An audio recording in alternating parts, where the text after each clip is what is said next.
Nous sommes en août. Vos plants de tomates ploient sous le poids des fruits, mais il y a un hic. La plupart sont encore verts. Les nuits se rafraîchissent, la pluie est de plus en plus fréquente et votre voisine vous parle de mildiou. Vous voilà face au grand dilemme du mois au potager. Les cueillir verts et les faire mûrir à l'intérieur, ou les laisser sur pied au risque de tout perdre. Ce n'est pas juste une question de patience, c'est une véritable stratégie dont dépendra votre récolte. Aujourd'hui, on tranche une fois pour toutes. Je vais vous expliquer les avantages et les inconvénients de chaque méthode, et surtout vous montrer comment faire mûrir vos tomates correctement pour qu'elles soient le plus savoureuses et parfumées possible. Préparez-vous, certains faits vont vous surprendre. Pourquoi ce débat s'intensifie-t-il en août? C'est simple, les jours raccourcissent, la température baisse. La plante, qui a dépensé toute son énergie pour la croissance et la formation des fruits pendant l'été, commence à fatiguer. Et pour les maladies, surtout le redoutable mildiou, le temps frais et humide est un véritable paradis. C'est pourquoi les jardiniers se divisent en deux camps, ceux qui sauvent de leur récolte à l'avance et ceux qui croient en la force de Mère Nature jusqu'au bout. Alors, place au grand débat du potager. Dans le premier coin, nous avons les partisans de la récolte précoce, ceux qui prônent « cueillez vert ». Leur argument massu, c'est la sécurité. Je dirais même que c'est une véritable opération de sauvetage pour votre récolte. Pensez-y. Août. Ce n'est plus la canicule de juillet. Les nuits rafraîchissent, la rosée matinale est abondante. Ajoutez à cela des pluies fréquentes et vous obtenez un terrain de jeu idéal, un véritable paradis pour le pire ennemi des tomates, le mildiou. Cette maladie ne frappe pas à la porte, elle surgit sans prévenir. Aujourd'hui, vous voyez un plant en parfaite santé avec de beaux fruits verts et fermes, et demain matin, vous découvrez d'horribles taches brunes qui se propagent à une vitesse fulgurante. Un seul fruit infecté, et en quelques jours, l'infection peut anéantir tout le plant, voire toute la rangée. En cueillant une tomate qui a atteint sa taille, mais qui est encore verte, vous organisez son évacuation.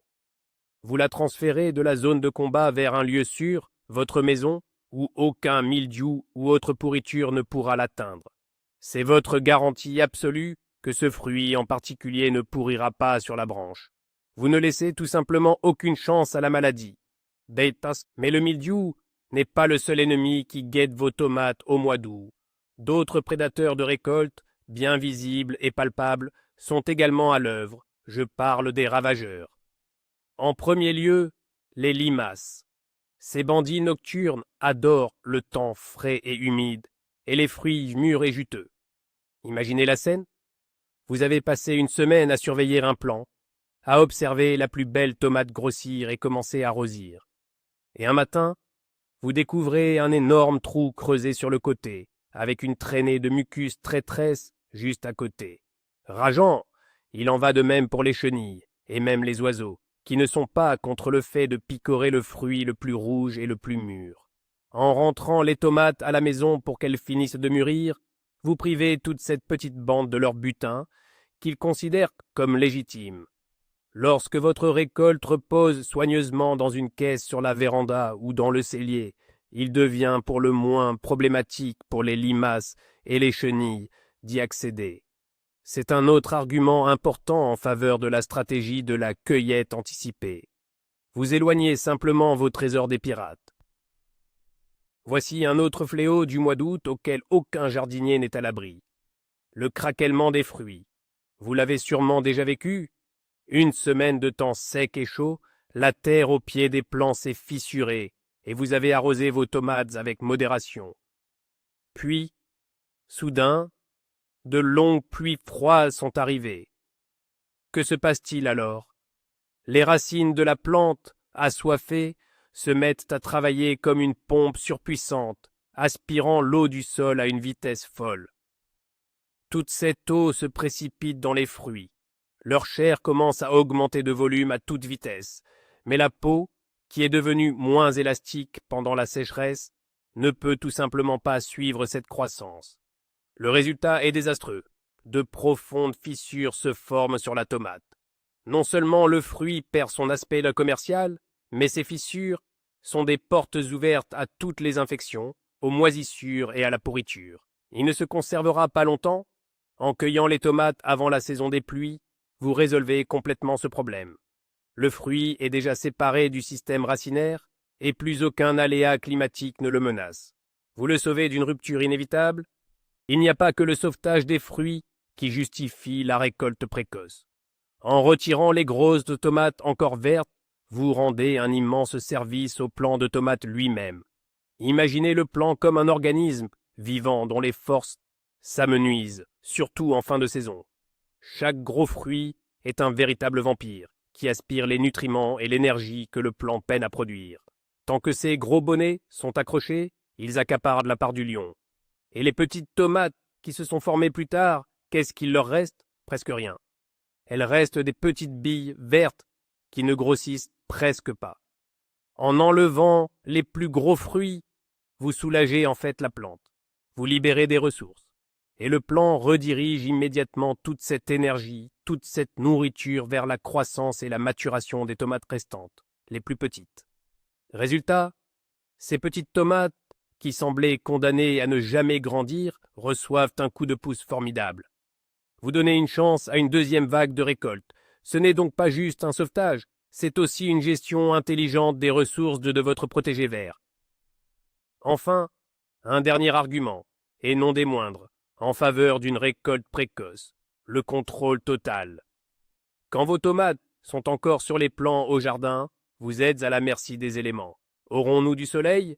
Pas de gelée précoce, pas de grêle, pas de pluie torrentielle, c'est un pari constant, où l'enjeu est tout votre travail de l'été.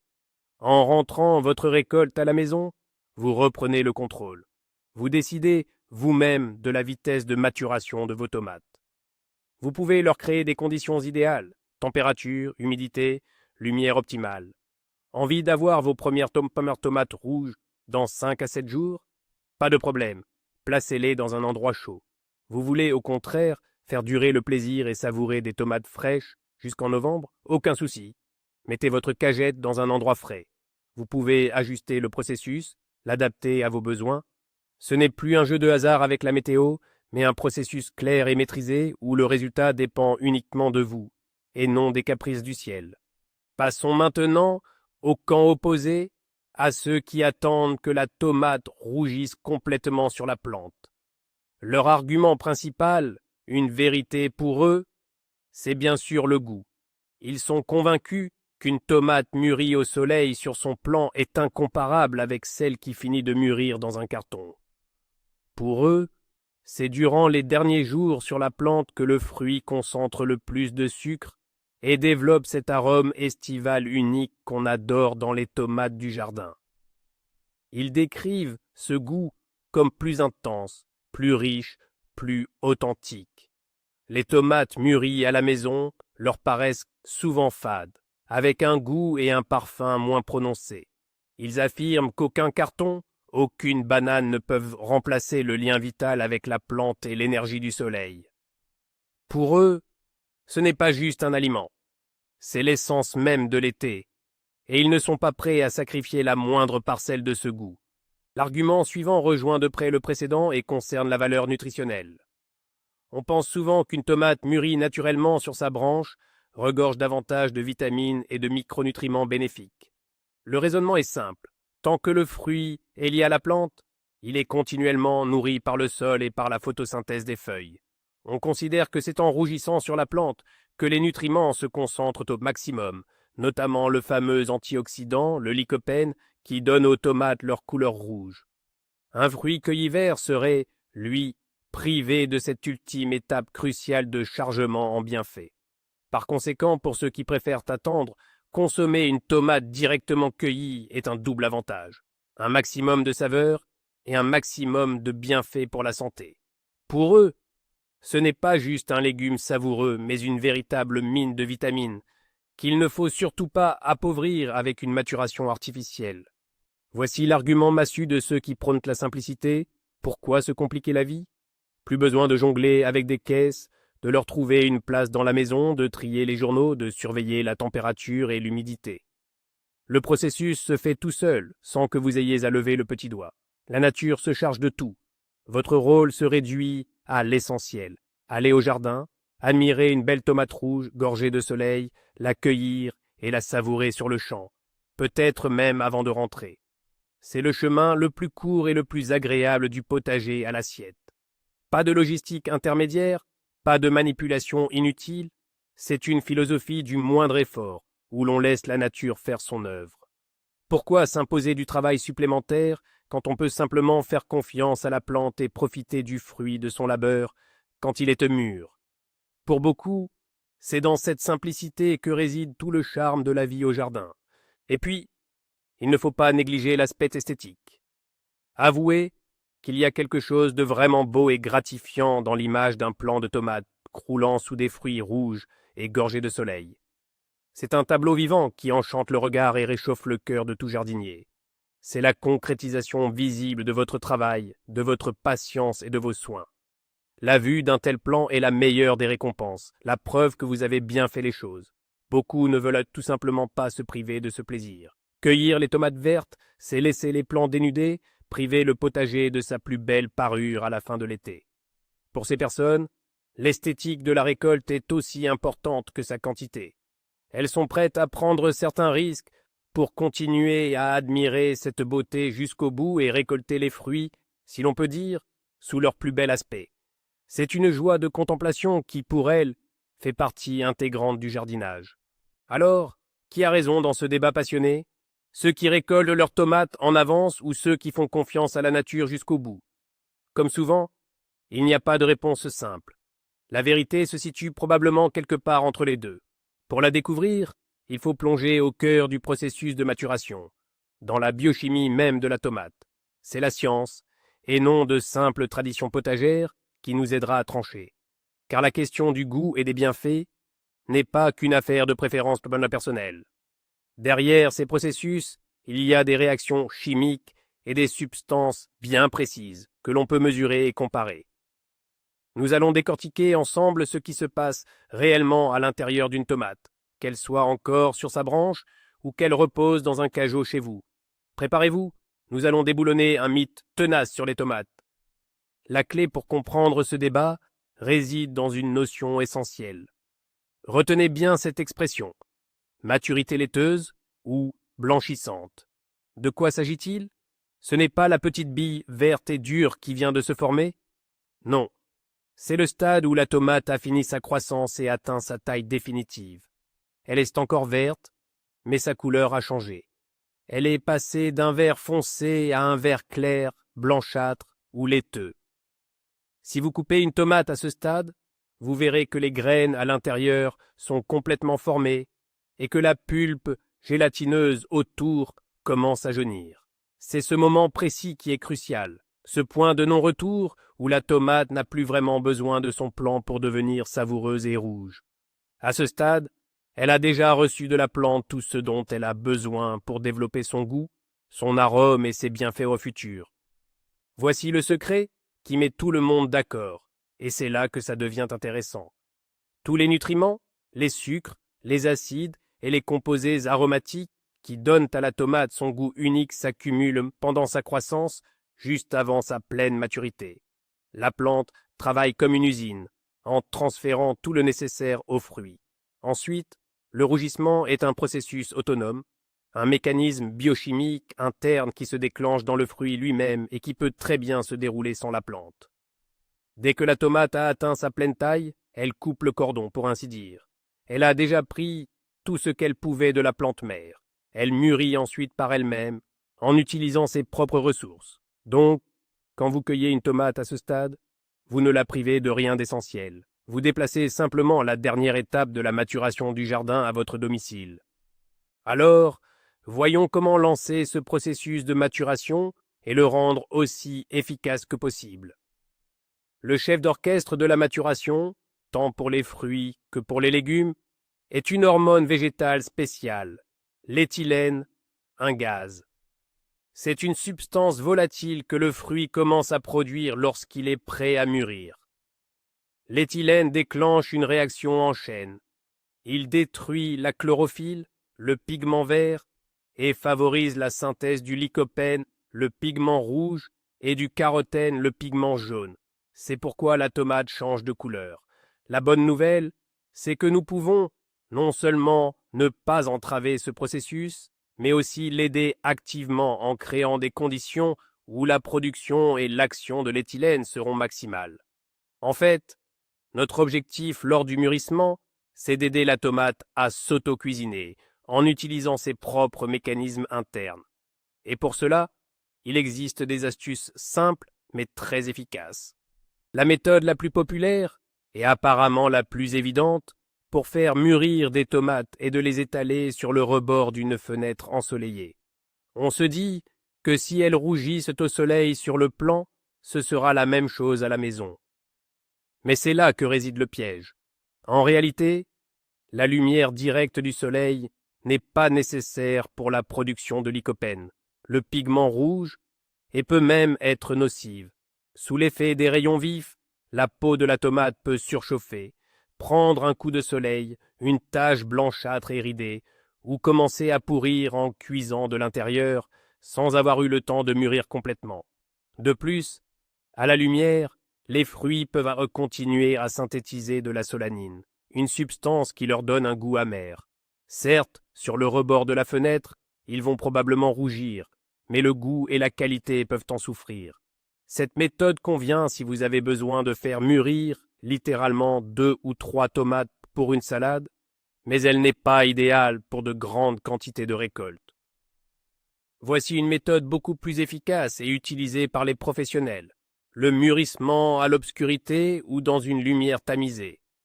C'est dans ces conditions que les processus biochimiques de maturation se déroulent de la manière la plus uniforme et qualitative possible. Comment faire? Procurez-vous une boîte en carton peu profonde, un bac ou un récipient en plastique. Tapissez le fond de quelques couches de papier journal, d'essuie-tout ou simplement de papier sec. Cela aidera à absorber l'excès d'humidité. Maintenant, disposez délicatement vos tomates, de préférence la tige vers le haut, en une seule couche ou maximum 2. Évitez de les entasser, les fruits du dessous risqueraient de s'écraser et de s'abîmer. Recouvrez la boîte d'un couvercle, mais pas hermétiquement. Laissez une petite ouverture pour la circulation de l'air. Vous pouvez aussi simplement la couvrir d'un autre carton. Placez le tout dans un endroit sec et aéré. Dans cet incubateur, la lumière excessive ne pénètre pas, et le gaz éthylène dégagé par les tomates elles-mêmes se concentre à l'intérieur, accélérant ainsi la maturation de tous les fruits. Voici une petite astuce qui va vous permettre de contrôler la vitesse de maturation de vos tomates. Vous vous souvenez de l'éthylène? Eh bien, certains fruits en produisent énormément, notamment les bananes mûres et les pommes. Si vous voulez que vos tomates rougissent rapidement, glissez simplement une banane bien mûre, même noircie, ou 2 pommes mûres dans la même boîte. Elles vont libérer de l'éthylène, ce qui augmentera sa concentration dans l'espace confiné. Cet apport d'éthylène agira comme un catalyseur sur vos tomates, un peu comme un signal de départ. Le processus de maturation s'accélérera considérablement. Vous le verrez presque à l'œil nu. Cette astuce simple vous permettra d'avoir des tomates rouges quelques jours plus tôt. N'oubliez pas de vérifier régulièrement la boîte pour retirer les tomates mûres à point et éviter qu'elles ne deviennent trop molles. Avant de confier vos tomates à la maternité pour qu'elles finissent de mûrir, il est crucial de faire un tri rigoureux. Ne négligez pas cette étape, elle vous évitera bien des soucis et préservera votre récolte. Examinez attentivement chaque fruit. Toutes les tomates présentant la moindre imperfection, fissures, égratignures, bosses ou pire, des signes de maladie ou de pourriture doivent être impitoyablement écartés. Il est hors de question de les stocker avec les tomates saines. Un seul fruit malade peut contaminer tous ses voisins dans la caisse en quelques jours. Ces tomates non conformes sont idéales pour être transformées immédiatement. Faites-en du jus, de la sauce ou utilisez-les pour des conserves. Quant aux fruits sains restants, triez-les par stade de maturité.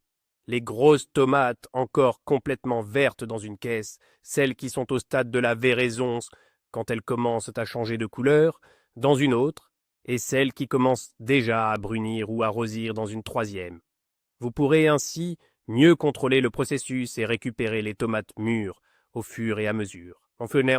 Et enfin, un facteur crucial pour la réussite du mûrissement est la température. C'est elle qui influence la vitesse des réactions biochimiques à l'intérieur du fruit. Ici, vous avez le choix selon vos objectifs. Si vous voulez des tomates mûres rapidement, disons en 5 à 8 jours, placez la caisse dans un endroit chaud, entre 20 et 25 degrés. La cuisine ou une autre pièce de vie feront l'affaire. Dans ces conditions, l'éthylène se libère activement et le processus s'emballe. Si au contraire, vous cherchez à ralentir le mûrissement et à prolonger la saison des tomates, faites l'inverse. Placez la caisse de tomates vertes ou à peine colorée dans un endroit frais et sombre, comme une cave, un cellier ou un balcon isolé, avec une température entre 12 et 15 degrés. À cette température, le mûrissement est considérablement ralenti et les tomates rougissent très lentement, ce qui vous permet d'avoir des fruits frais à table même à la fin de l'automne. Absolument. Voici une version du texte adaptée pour une voix off en français, fluide et naturelle. Et voici le point de bascule, celui qui met tout le monde d'accord. Vous vous souvenez de l'argument massu des défenseurs de la maturation sur pied, ce goût incomparable? Eh bien, figurez-vous que de nombreuses études et dégustations à l'aveugle l'ont démontré. Une tomate cueillie à maturité physiologique, vous savez quand elle commence juste à blanchir, et mûrie correctement chez vous n'a pratiquement aucune différence en termes de goût et de teneur en sucre avec celle qui a mûri sur sa plante. Le secret, c'est de ne pas la cueillir verte comme un caillou, mais au moment précis où elle a atteint sa taille maximale et commence à peine à changer de couleur. À cet instant, elle a déjà puisé dans la plante tout ce dont elle avait besoin. Ce qui se passe ensuite sur la branche, c'est juste un coup de soleil et l'action de l'éthylène. Vous reproduisez exactement la même chose, en toute sécurité dans une boîte chez vous. Et la valeur nutritive, elle, est strictement identique. Le mythe des tomates vides qui ont mûri à l'intérieur, c'est un mythe. Conclusion, l'idéal, ce n'est ni d'attendre que la tomate soit rouge écarlate sur sa branche, au risque de la perdre à cause du temps ou des maladies, ni de cueillir des billes vertes. Le juste milieu, c'est de récolter les fruits à ce stade de blanchiment. Vous profitez du même goût, des mêmes bienfaits, tout en assurant la survie de votre récolte. En résumé, cueillir les tomates vertes, ce n'est pas un compromis, mais une stratégie intelligente et efficace. L'essentiel, c'est de le faire au bon moment, quand elles sont à maturité physiologique, et de leur offrir les conditions idéales pour finir de mûrir. Vous soulagez ainsi vos plants et vous protégez vos fruits. Merci d'avoir suivi cette vidéo jusqu'au bout. Si elle vous a été utile, si vous avez appris quelque chose, n'hésitez pas à soutenir la chaîne avec un pouce bleu et un abonnement. Et maintenant, la question que je vous pose, cher jardinier, quelle est votre méthode? Vous cueillez vert ou vous attendez le dernier moment sur la plante? Partagez vos expériences et vos astuces en commentaire. On en discute?